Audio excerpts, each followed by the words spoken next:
and welcome to Geriatric Mums. Today we are going to be talking about menopause and perimenopause. Yeah. To start with, what's the difference? Menopause is the one day in your life when there's been 12 months since your last period. And the years before that, when you're actually feeling like shit, that is perimenopause. And often people talk about menopause when they're really talking about perimenopause.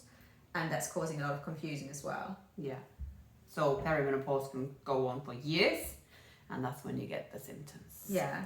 The average age in the UK for a woman to reach menopause is 51. Yeah.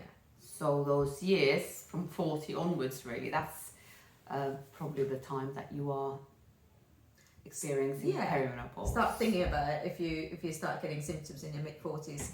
The symptoms for perimenopause can be really broad, and it's basically because your estrogen and progesterone levels start to change, and that impacts every bit of your body.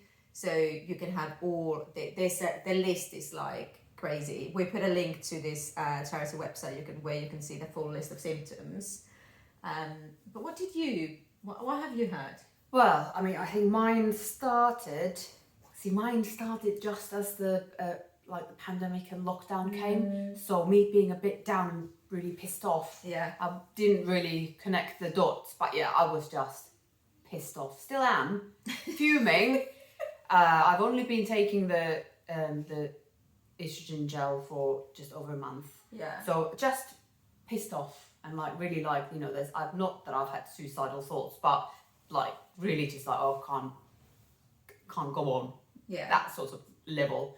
I had the night sweats, and I still have, which is awful because it's the chest, and you're asleep, and all of a sudden you're just drenched. Oh, awful. I just feel really hot all over. Yeah. I just get this feeling of being hot all over at night. Rarely, and other times. And insomnia definitely is something that has. I never had any issues sleeping in the past, and now I'm getting this waking up at 3 a.m. and not being able to sleep for hours. And it's the weird, you don't think that would be something to link with perimenopause. You just think it's something wrong with your head. Yeah, too much coffee or whatever. Yeah. I can't. Whereas for me, I can't fall asleep.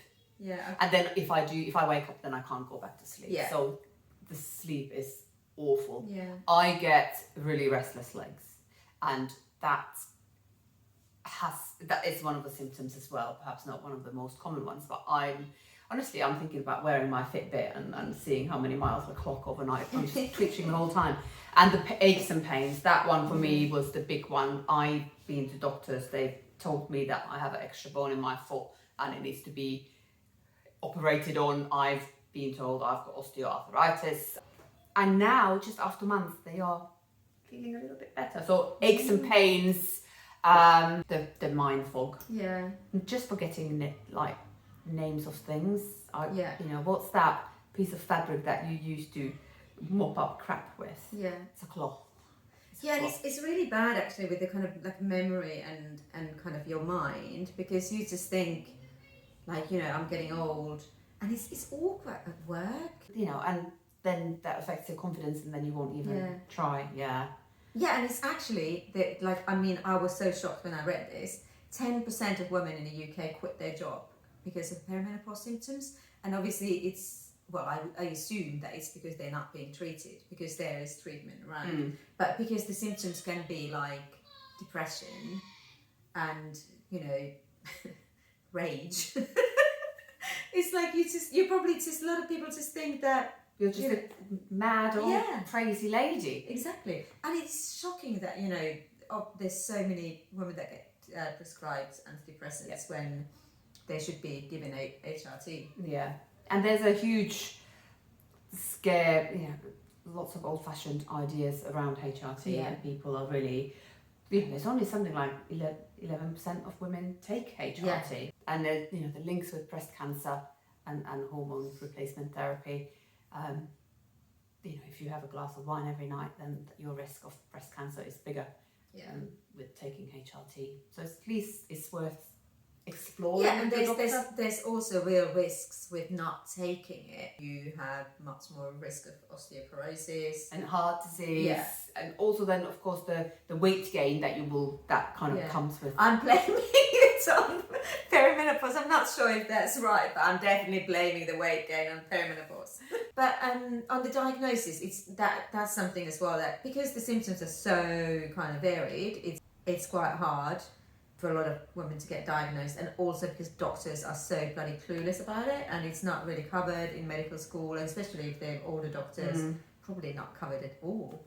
I suppose the thing is that if you go to doctor and say, oh well, I am putting on a lot of weight, what's the problem? The doctor will then think, oh, with the Yeah. medical brain, oh, thyroid maybe, Yeah. or fractured my hip falling over, so they'll think, oh, osteoporosis, and Yeah. they won't kind of automatically think menopause. Wait, it should be the first thing. No, and it's like they don't think of it.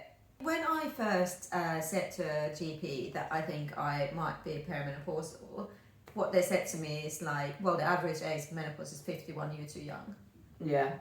And then they said, okay, we can do a blood test on you. And I was like, oh, great. Got a blood test, and then went to see a doctor again, a different doctor, female doctor, not that it necessarily matters, but she was like, oh, those blood tests don't really mean much. You need to do at least 3 in different parts of your cycle, so it's not enough to diagnose you. So, And where are you now? well, I got a hormonal coil. The doctor recommended that anyway for like contraception, and said, if you are perimenopausal, or if you get there, the hormones in a coil should help the symptoms. Well, you had all kinds of issues, didn't you? Like before, Yeah. like you said. Yeah, so I had all these aches and pains, and I was really anxious and unhappy. So I got prescribed antidepressants, and then I had all these x-rays for my wonky toes and bad knees, and it was actually a young male doctor, and I said to him, look, I think I might be perimenopausal, and he then sent me to a specialist doctor to go and have the test done. And then when I saw the doctor, she was very dismissive. She was like, I know you're too young, you just take antidepressants, which I did for a bit. Didn't really do anything, and I had the sweats and I had everything, and every time I would kind of go and see a doctor or have a phone appointment with doctor, I would kind of sort of say, yeah, but I think maybe I might be menopausal, and they'd be like, nah, let's just up the dose on this and that. And that went on for nearly a year and a half. And then my periods, I'd been sort of missing a period here and there. They changed a little bit, but then they were gone for a couple of months, and then they came back with a vengeance. Oh my God, I was basically for like nearly 2.5, 3 months, I was constant, like a tap was open. Yeah, because people think that when you get closer to menopause, that your periods will just like, you start missing them, and that can happen, but they can also get like closer together and really heavy. And be really long or be really short. You get like three periods in 1 month, so you just don't know where you are. So so I got given the coil as well, the same Minerva coil that you have. So the coil sort of sorted out the periods, so I don't have periods now because of the coil, but I was still sweating like a little animal and really pissed off, and just the kind of, a friend of ours said that all of a sudden the colours, that the world just became black and white. So I actually had this appointment with the doctor. I wrote down a list, I get night sweats, I get aches and pains, I get restless feet, I feel anxious, I'm not seeing things in colour, I'm putting on weight, I'm not sleeping. So I had a list of all these things, and when I got the doctor on the phone, and as soon as he said what's going on, I went blah blah blah blah blah blah blah blah blah blah blah, and I had the list, and I was literally there with a pen ticking to make sure that I don't forget or just do the usual thing going and she was great. She was like, right, well the symptoms do seem to match with perimenopause, so here's a prescription. So you just have the cream, right? I have a gel, and you just rub it on. You You can have 1 pump or 2 pumps. I have 1 pump at the moment, and you just rub it on either on your arm here, on both sides, or on the thigh, sort of same time every day. And there are also these patches. Yeah, you can have a slow release patch. The good thing with the gel is, and once again a friend of mine told me this, is that then if you're feeling really, you can add another pump. Up your dose. You can up your dose, you're in charge. But we actually have a menopause group at work. Yeah. Which is brilliant. And we're going to have training rolled on to everyone in the organisation. But the good thing about the menopause group is, or the perimenopause group, is just knowing that you're not alone, that you're not the only one who feels like they're just going crazy, who's just bursting into tears out of nowhere. And also we've got young women in the group because everybody needs to know about menopause. It's such a taboo. It's such a taboo still in because I think women kind of older to us, they're just like, oh, it's really embarrassing. It's to do with your vagina. Everyone knows about the vaginal dryness. Yeah, exactly. Everyone knows about the vaginal dryness, and suddenly you don't want to have sex. And it's like, that's like the only thing that is talked about perimenopause. Not everything else that goes on with it. And like with everything to do with women's health and sexuality, it's just like a massive, massive taboo. And things are not going to change if we don't talk about it. And we are going to talk about it. I talk about it to everyone. I tell everyone, because why not? And it was so funny, the Rod Stewart bloody story. So who would have known that we're going to be praising Rod Stewart? Love him. So basically his wife Penny was going through menopause and threw a kettle or a saucepan at him, and he was like, oh my god, I need to Google and find out what's going on. And now he's advocating training and knowledge for every single man. But it's so funny, like Rod Stewart's 76 years old. For the first time he's got a wife old enough to actually go menopause. We love you, Rod Stewart. I'm sure Bon Jovi's got a wife as well. He's got the same-ish wife, doesn't he? Yeah.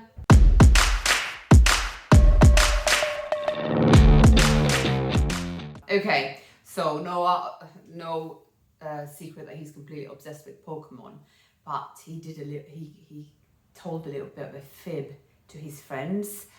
So basically he'd said to them at school that he'd gotten a message from Niantic, who does the Pokemon Go game, to tell him that in the UK you're not allowed to draw Pokemon that don't exist. Let's hope he didn't really get a message. I know that would be scary, but then he told his little friends and they were really upset, and then I had to unpick it, and then in the end he was like, maybe I just misunderstood it, and then he promised not to.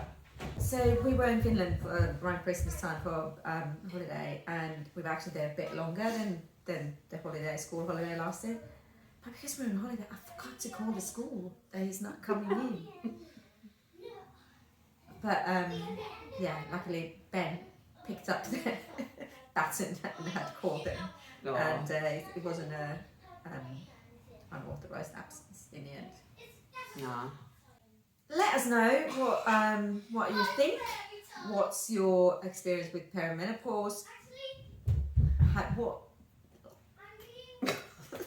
Anyway, Chin, go talk to your doctor. Yeah. Get some HRT. Chin to HRT. HRT.